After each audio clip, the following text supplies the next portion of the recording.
స్వామి అయ్యి శరణవైప.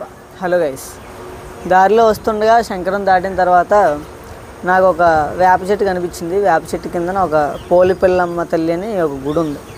జనరల్గా గుడి చెట్టు కామనే కదా, వేప చెట్ల కింద గుడి ఉంటుంది కదా అనుకోవచ్చు మీరు. కానీ ఇక్కడ గుడి కామన్ కావచ్చు కానీ చెట్టు కామన్ కాదు. ఎందుకంటే ఇది చెట్టు కాదు, ఒక మహావృక్షం. నిజంగా చూసిన తర్వాత నాకు ఎంత హ్యాపీ ఫీల్ అయ్యానంటే, ఈ రోజుల్లో మనం ఎలాంటి చెట్లు ఎక్కడా చూడలేము. ఖచ్చితంగా నేను చెప్తున్నాను, చూడలేము. ఎక్కడో రేర్ అంటే రేర్. ఒక్కసారి మీరు కూడా చూడండి. ఇక్కడ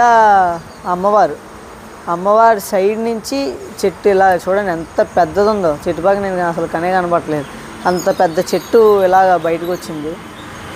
అంటే ఆ విధంగానే చెట్టుని గుడి కట్టారనుకోండి. అండ్ గుడి కట్టిన వాళ్ళు నిజంగా చాలా అంటే చాలా థ్యాంక్స్ చెప్పాలి. ఎందుకు అమ్మవారు గుడి కట్టారని కాదు, ఇలాంటి గుడులు కట్టడం వల్లే ఇలాంటి చెట్లు ప్రొటెక్ట్ అవుతున్నాయి.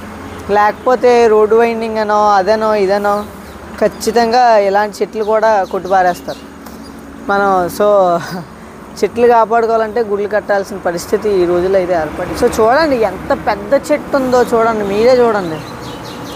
ఇది మొత్తం 3 sides చూసినా సరే, ఏ సైడ్ చూసినా సరే చాలా అంటే చాలా పెద్ద చెట్టు. ఎక్సలెంట్ అంటే ఎక్సలెంట్ చెట్టు అని చెప్పాలి.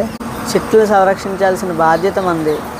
వీలైనంత వరకు చెట్లు కొట్టకుండానే ట్రై చేద్దాం. కొడితే మాత్రం ఇంకో దగ్గర ఎక్కడైనా ప్లాంటేషన్ చేయడానికి ట్రై చేద్దాం.